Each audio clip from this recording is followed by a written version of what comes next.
guys, welcome back to another episode of the Social Hour podcast, a podcast for Sewists by Sewists. I'm your host, Bethany. And I'm Audra. And we've got a hot topic for you guys today. I feel like we can't not talk about it because everybody's talking about it. So I feel like we can't not talk about it. I feel like people would wonder why we aren't talking about it. I kind of feel that way. So the topic we've talked about it a lot. We just haven't talked about it publicly. Yeah, that's a fair statement. And I come with some nerdy facts for you. So we're going to talk about the details that you may not be seeing or hearing when shared on social media. So the topic today is JoAnn Fabrics. JoAnn. I know a lot of us call it JoAnn's. I do it too. It's a hot topic because, as we all know, they are closing down all of their locations. Quick recap, if you're not in the loop or if you're not in the US and you're listening in and you don't have JoAnn's. JoAnn's is one of the largest, if not the largest, retailer for fabrics of all types, sewing notions, sewing machines, crafting supplies, yarn, beading, cake decorations, home decor, holiday seasonal. I mean, like, it goes on and on. Framing, foam. There is stuff for everybody and every type of crafter out there. And it's a massive corporation. They have been around for a very long time. I mean, my whole life, I've been going to a JoAnn store. And there's multiple all over in the country. There's around 800 or so stores, give or take a few there, nationwide. And, you know, I mean, in the city of Nashville in Middle Tennessee, there's probably 5 or 6, I mean, spread out across the Middle Tennessee area. I have 2 in 2 opposite directions of me, about the same time or distance apart. And so I have 2 that I kind of can bounce between. And I have, and I have to say, like, it's a place where, you know, if you need something last minute on a Sunday afternoon to finish that weekend project and you're like, crap, I don't have the right zipper after all, then I can run up there and get the zipper I need. Yep. In the color that I want every time. Or I ran out of stabilizer that I need for this project. I can run up there and get it. Or foam. Or I need a fabric to match this to finish this project. You know, like, it's kind of a great resource to be able to get something quickly. It's also a great resource for people getting into any craft to have an introduction to something new. I mean, when you first get into crafting, it's the space where you can go and touch and feel all the different types of fabrics, all the different types of yarn. When I started crocheting, the first thing I got to learn to crochet was a Woobles kit from a JoAnn store. And I got one. I loved it. I went and got a couple more. And then I was like, okay, I feel like I've mastered their kits and learned a lot of the basic crocheting skills. Now I need to figure out all the different types of yarn and weights of yarn and which yarns I need for which projects and the different types of hooks and all of those kind of things. And I did that at JoAnn. So for me, even as an experienced crafter in a lot of areas, even when I pick up a new craft, that's where I went. Well, and it's been interesting, you know, may it rest in peace. And I'm just like you. In Madison, I've got one on the east side, one on the west side, so I can equidistant between either one. And I think it's been interesting if we take a step back and really think about it. And I don't know if you had them down in Tennessee, but like when I was growing up, there's also Hancock Fabrics. Yeah, Hancock went away. Yeah, there was Ben Franklin. Yep. And there was another one too. But like, there's Did Woolworths have? Was there a Woolworths? Why do I feel not when I was growing up? Well, not where I was growing up. There may have been elsewhere. But we've seen this like slow decline, and the irony is, like, there's no more Ben Franklin, there's no more Hancock Fabrics, now there'll be no more JoAnn. And I know there's Hobby Lobby, and I know it sounds like Michaels is going to be ramping up their fabric assortment, but the reality is, for such a tactile group of people, we're losing the ability to have a tactile place to go touch and feel and decide what fabrics we're going to get. It's like, I mean, they was such a large footprint. Such a large footprint. And the ability, to me, I buy fabric online if I know the manufacturer, I know exactly what I'm looking for. I I know what it will be when I get it. But if I Hmm. have a pattern and I'm like, "Oh, I think I kind of want to make this out of rayon, but let's go see what the options are." And I just want to like glad Touch and hand feel. all bolts of fabric and, Right. and Or you decide, want a right? fabric that like drapes a certain way. Right, exactly. Right? Or if it's quilting, you want a fabric that you can color match to your print that you bought. And Yep. that's impossible sometimes to do online because unless you're getting it from the Yeah. exact same fabric line and everything, and they show it matching the print that you Mhm. have, it's really hard to color match online because your screen's brightness and color will really change the color of a Yeah. square image Niche. on And on a website. yeah, and the reality is even if you order a color card from a manufacturer, which they all charge for, dye Hmm. lots are different. So just Hmm. because this particular color looks this way on the color card doesn't mean the next dye lot is going to have that same hue to it. It could be slightly darker, could be Hmm. slightly lighter.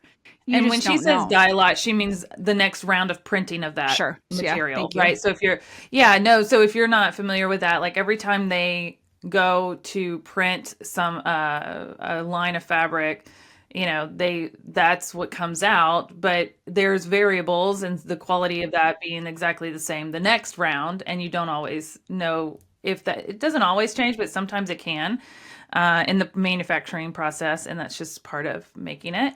But yeah, to your point, there's going to be a huge hole in this space. Hmm. I've seen mixed emotions and I see both sides of it. So we have those who are very upset, really concerned, especially those who are in areas where this is really their only option for getting anything locally.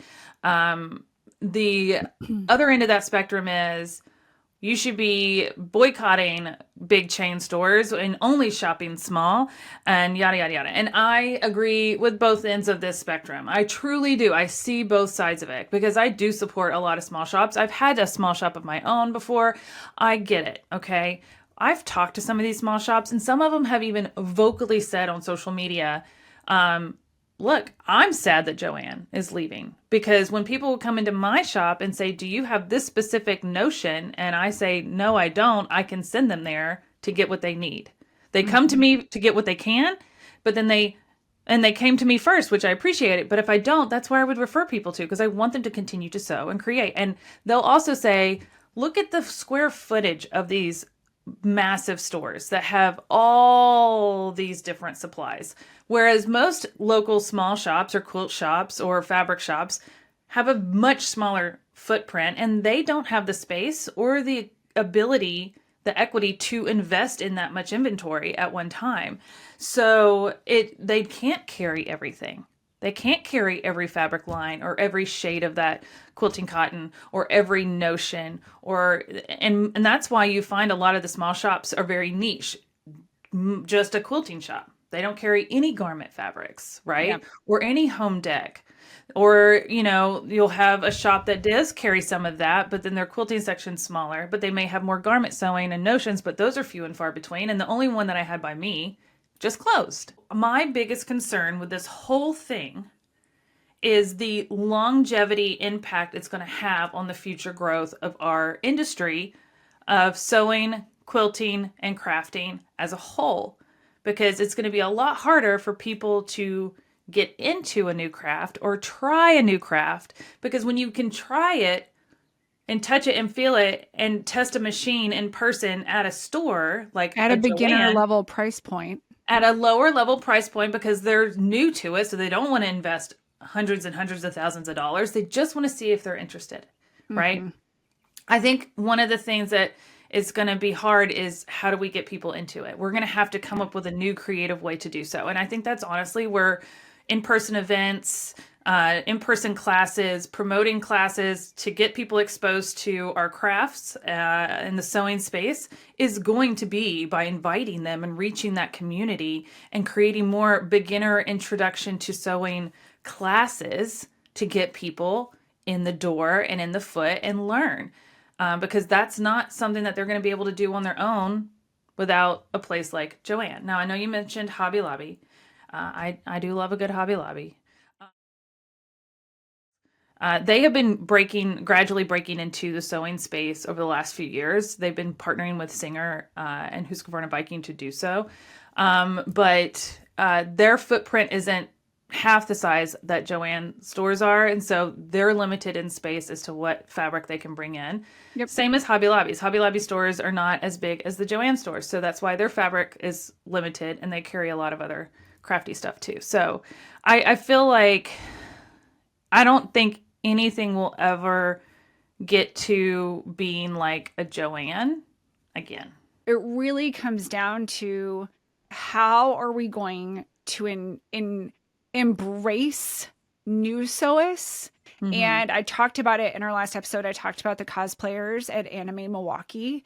And I can't tell you how many times I heard, because we were partnering, we were sharing a booth with So Much More, who is in Waukesha, Waukesha, Wisconsin, for clarification. I can't tell you how many times I heard, oh, I'm so glad to know you guys carry this type of stuff. I don't know where to shop now with JoAnn's closing. Yeah. I don't know where to shop. I'm so glad to hear about you. I don't know where to shop. Like I heard that easily a dozen times over a couple of days, that you've got young, hungry, creative people who want to find a place that has access to all the things they need. And as you said, our local sewing shops, local quilt shops, aren't able to fulfill that full complement, whether it's square footage, investment of cost, return on investment, knowledge in that space. There's just now this big contingent of entry-level beginner sewists that they might not feel comfortable coming into the more expertise areas of stores or expertise focused stores. They might not feel comfortable going into a quilting shop because they're looking for foam to make their next cosplay costume. But especially for people like us who know the industry, know what we want, know where to find it, and frankly are used to the prices of a non-JoAnn's pricing structure. And those people who are not used to the non-JoAnn's pricing structure, but still want to learn, still want to make, still want to grow their creative skill set, sewing or otherwise, and don't know where to go. Yeah. I like I said, I have very mixed emotions, and I want to get into some of the business side of it in a minute, but we skipped right over our icebreaker that we normally start with. And I was like, wow, this is really a hot topic, because we both just I mean, I know our outlines are an outline for no reason. Every time we hit record, they just, but our icebreaker today, and we want you to share your answer to this in our Facebook group on the episode thread. The icebreaker question today is, tell us about your first experience and your last experience at JoAnn. I'll let you go first. I don't know if I remember specifically my first experience, but I know I was making jewelry at the time. So I can't tell you how much money I spent on JoAnn's on jewelry making stuff. I still have bins of jewelry making stuff, which I dabble in. I don't make jewelry anymore, but it's funny how much I use it when I'm making props for theater or other stuff. Yeah. So I can't. So we don't throw away any of the craft supplies. We don't throw away any craft. So I've got all this jewelry making stuff. There's probably like hundreds of dollars of worth of beads, maybe more, which I don't want to admit to in there. But I know I was making jewelry at the time, so I think that was my first experience at JoAnn. So that's as far as deep as I can go in that. But the real meaty one is the last time, and that was when I got kicked out of JoAnn's. I mean, way to go out with a bang. Now, I'm exaggerating slightly.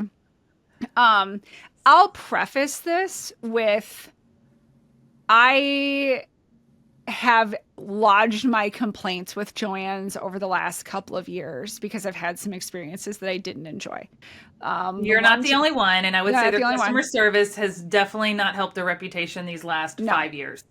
No, I'm pretty sure regionally there was a list with my photo that they probably Google searced in my name. That's your mugshot and was like, break room. If you see this, do not be nice to this customer. Well, what started it was I was there buying fabric for a quilt. It was I have a Halloween bike quilt that I made that I hang every year around Halloween. It's like a Halloween themed bike wall hanging. And I really wanted black and white striped binding for Mm-hmm. this wall hanging just because that'd be really cool.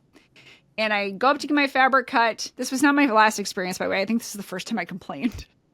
Um, I went up and got it cut, and the girl cutting my fabric said, "Oh, what is this for?" And I said, "Oh, I'm using it as binding on a quilt." And she looks at me, she goes, "Oh, that wouldn't be my choice for this fabric." And I'm like, Nobody asked. I'm pretty sure I didn't ask. And Nobody I'm asked. pretty sure I'm buying it. So didn't ask. So that was the first time I complained, actually, because I was like, this is not appropriate. But the last time I went in, it was like 5:55 in the evening. And I walk in the door, and this lady greets me, and she goes, "We're closing in 5 minutes. You need to leave." They And I was don't like, normally close at 6 o'clock though. So no, they don't. So I was like, what? I'm like, you're closed. I looked at my watch and I was like, what time are you closing? She's like, 6. We're understaffed. You need to leave. And I'm like, mind you, I was going in. I knew it wasn't like a perusing trip. Like no. I needed, what did I need? I Bias need tape. bias tape. Yeah. Yeah. I went in. I'm like, I need this color bias tape. I will like, I know exactly where it is. I know exactly where I'm going. I need like double fold bias tape. It's right there. Like I can see it from the front door. And I was like, I just need one thing. She's like, no, you need to leave. And I'm like, all right, peace out. And I'm done with JoAnn's. So needless to say, I haven't been there very much because the customer service was, Yeah. and the That's selection was, unfortunate. And a lot of people have had that experience, and you see a lot of complaints. And you and I talked about this off air, and I said, I think after they filed last year for bankruptcy in 2024, they part of what they had to go through was some overhead cut with like yeah, staff. So, and being a retail giant in the retail space in America, you don't make a lot of money in retail. It's usually a job that a lot of people will get into like in high school or while they're in college to help have some extra money. It's flexible with hours around school or other things they're doing, and they can do it part-time. And so you get people in there who just need a paycheck and may not even craft or sew or know anything about the products. And that's fine. Those people have value. Don't get me wrong. But when you come in and they're rude or you ask them for help, and instead of saying, I'm sorry, I'm not familiar with that, let me see if I can find someone that's working that can maybe answer that question.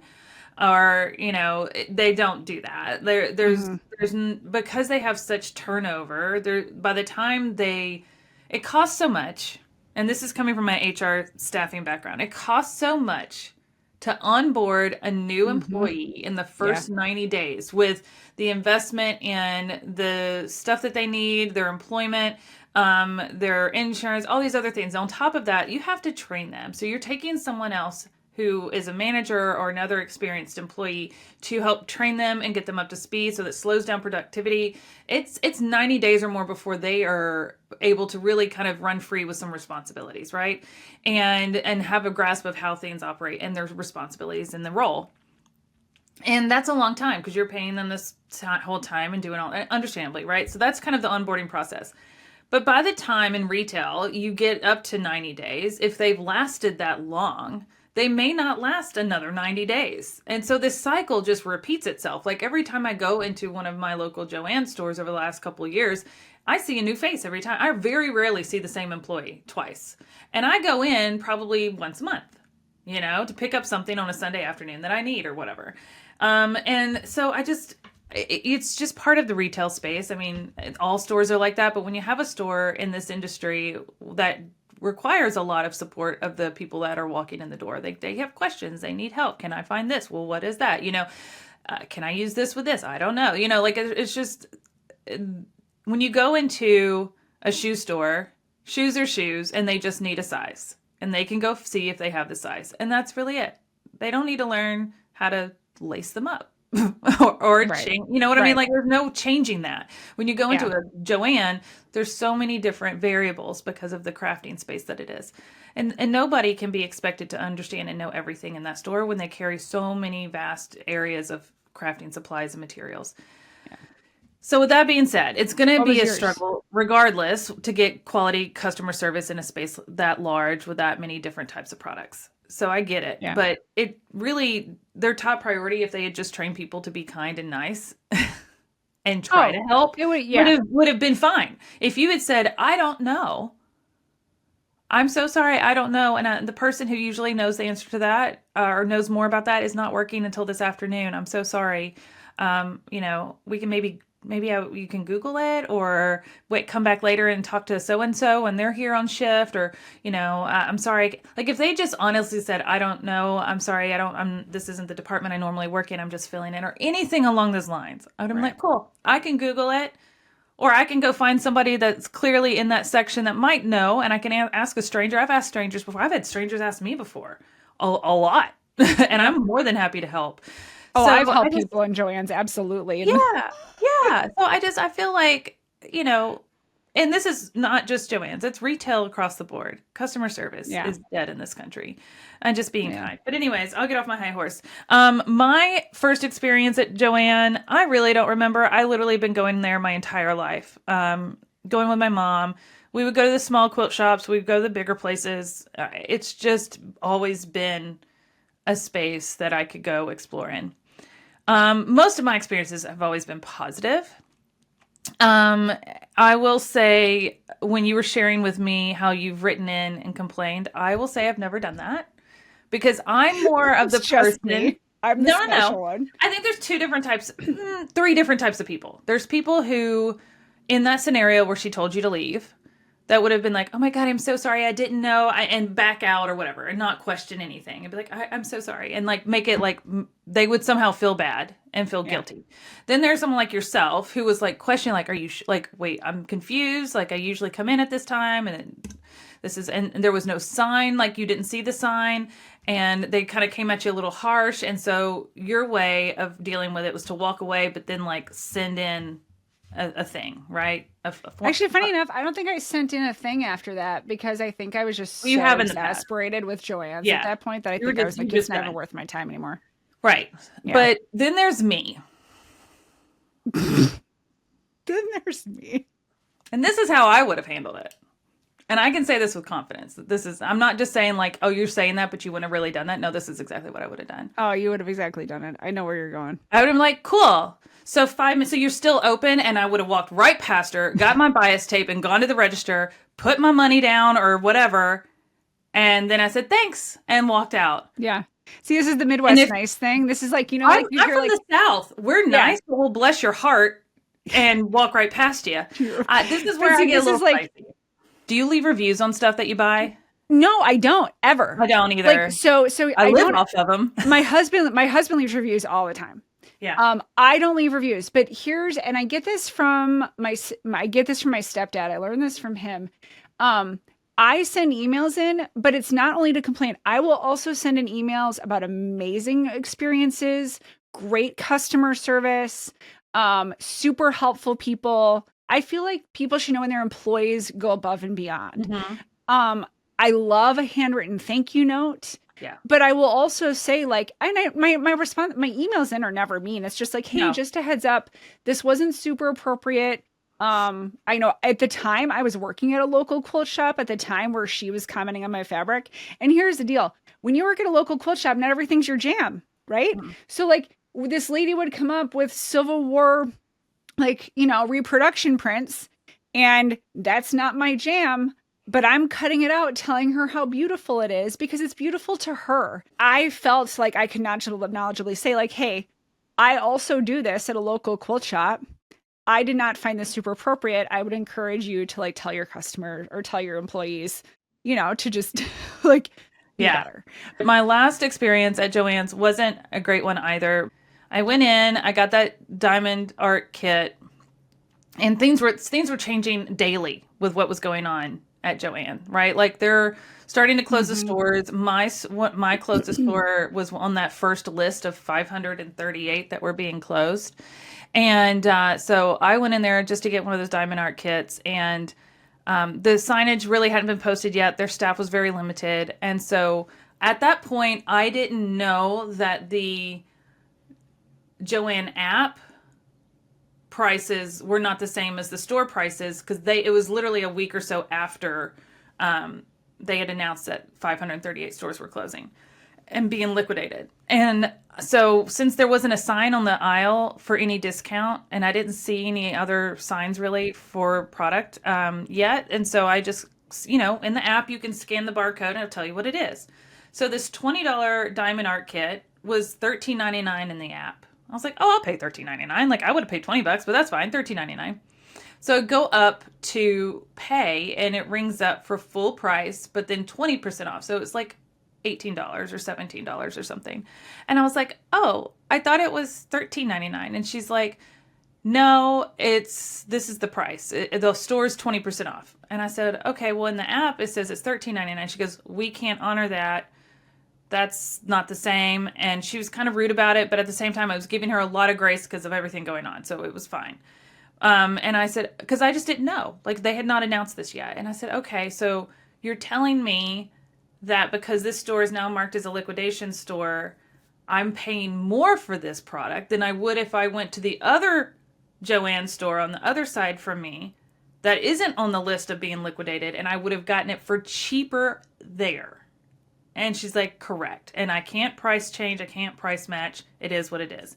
Well, I didn't have time right before my trip to go all the way over there for the same thing.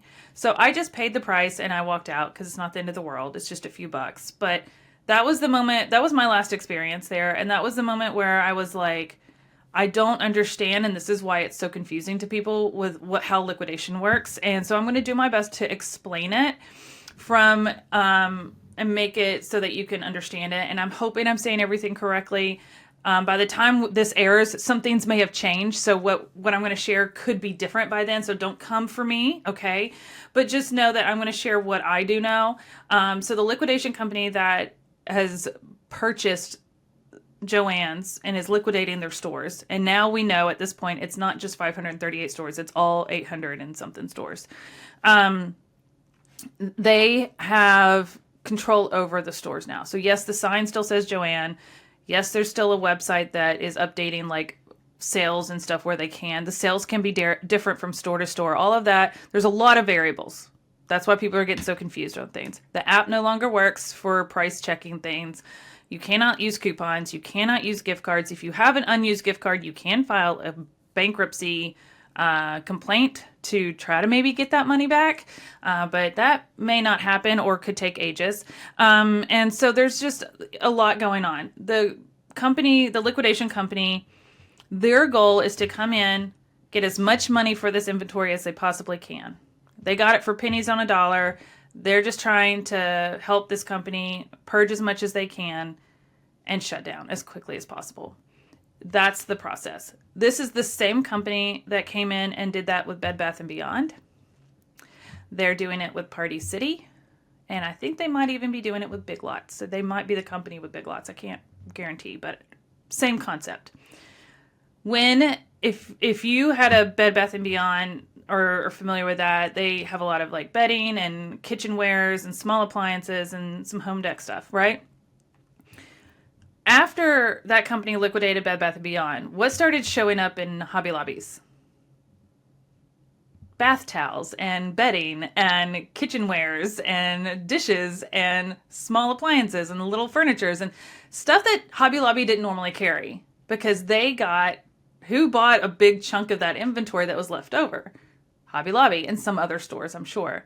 So these companies, whatever's left over when these stores close at the end of May 31st, any inventory that's left over, you'll see it bulk sold to other retailers. So we may see some of this inventory that we see at JoAnn show up in a Hobby Lobby or a Michael's or maybe even a Walmart. Like, you just don't really know.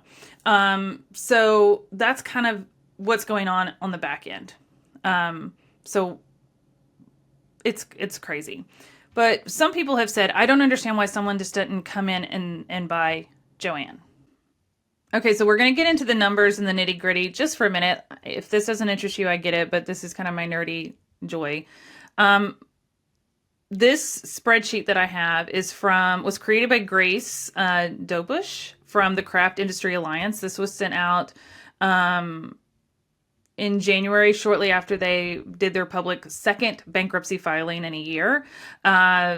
this data, this spreadsheet has has a list of all the stores, their square footage, their overhead. It breaks it down like to cost. Like I'm telling you, it gets really detailed. This speaks to me. I love this stuff. Not that I love the situation, but I love the data. That's what I mean.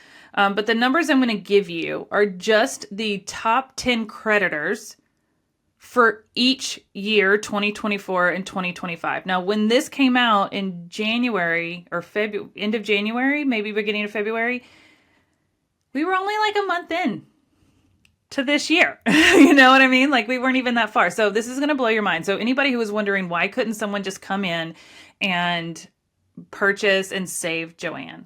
Yeah. So in 2024, their current total merchandise trade debt for just the top 10 companies is $218.5 million.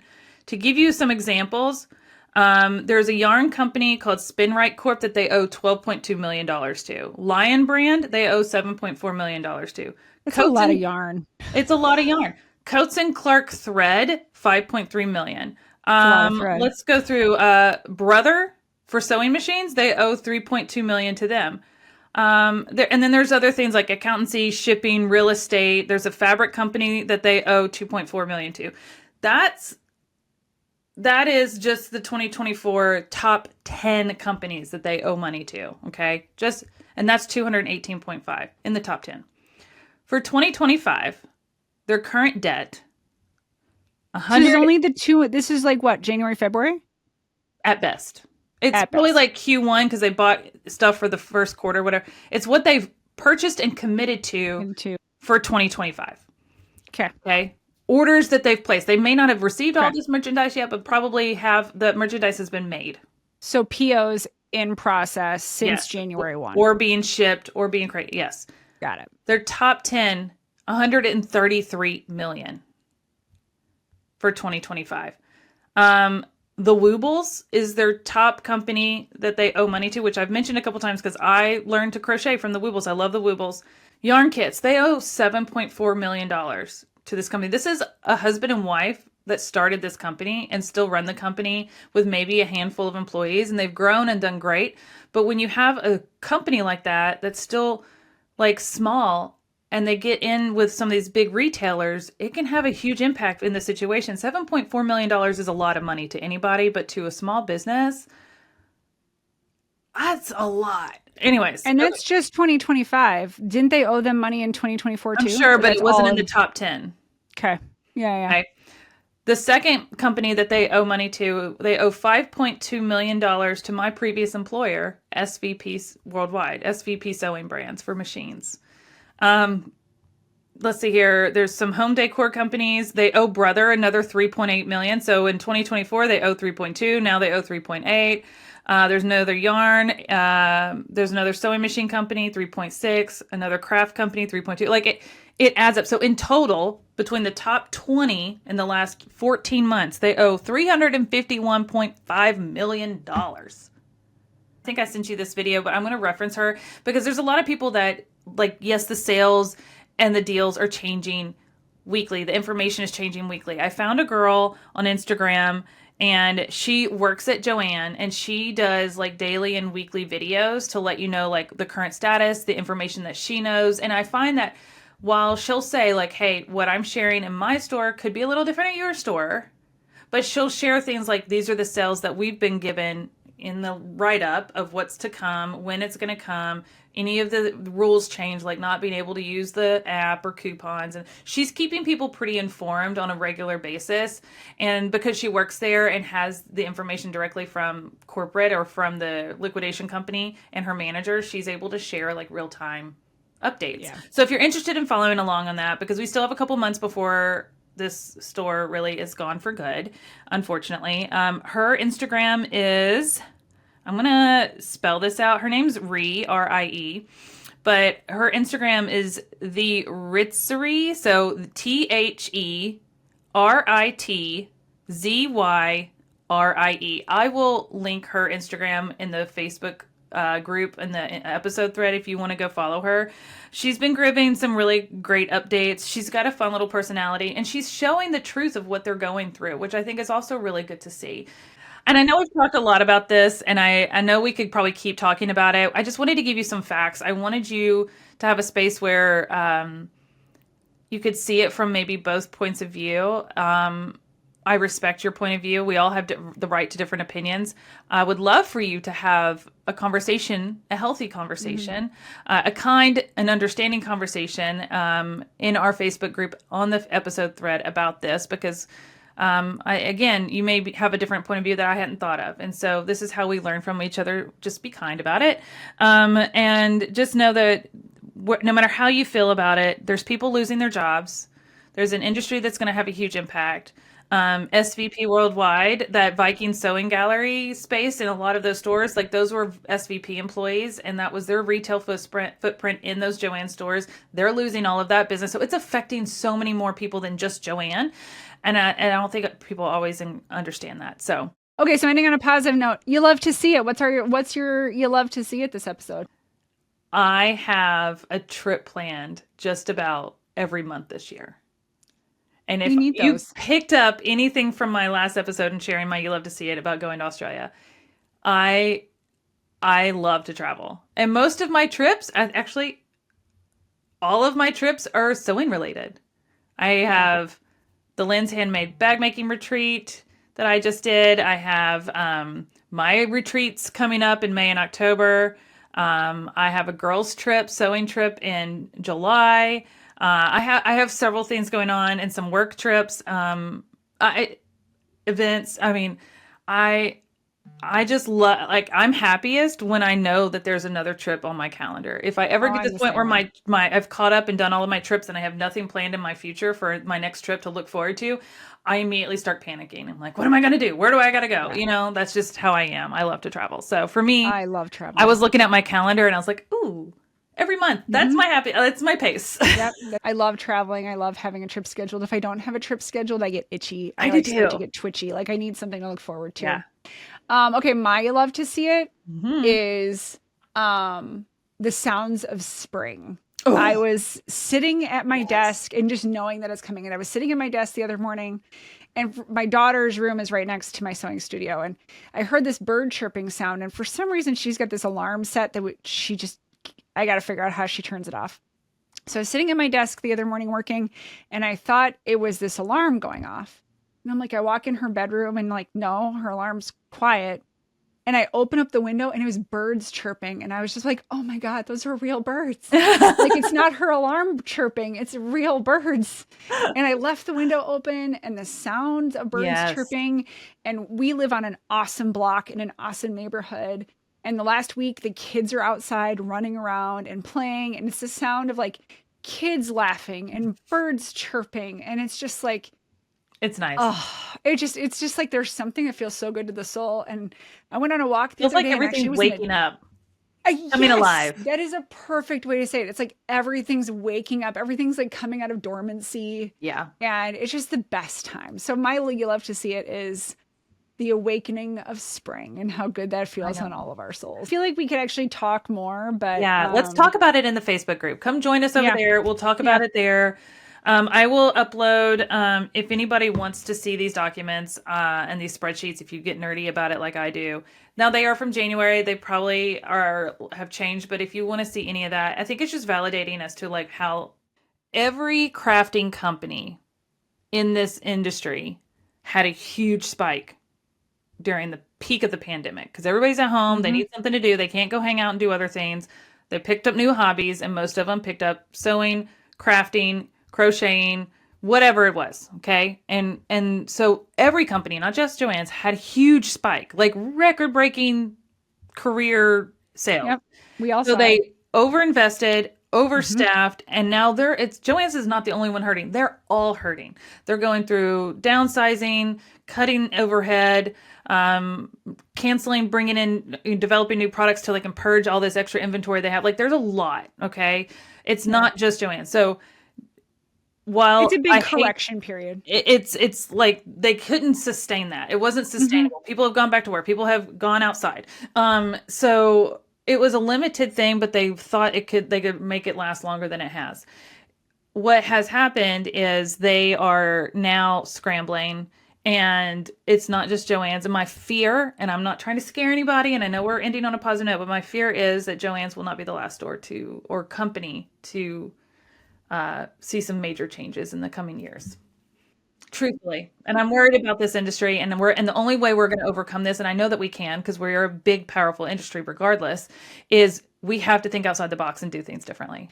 We do, and you have to support your local sewing shop, support your local quilt shop, spread the word of how amazing creativity is, and how I always say creativity builds confidence. So follow us on Instagram at the Sewcial Hour. Yeah. Like the podcast, share the podcast. Find us on Facebook. If you're listening to this podcast on Apple or Spotify or any place that you stream podcast, we appreciate you listening. But if you ever want to, you can also see our faces. If you want to watch it, as there's some people that prefer that, then you can definitely go subscribe to our YouTube channel and see stuff over there. But we appreciate all of your support. And the best way that you can support us and help us continue to support this industry is by sharing this podcast with a fellow sewist. So please share, and we'll see you next week for another episode. All right. Bye, everybody. Bye. Happy sewing.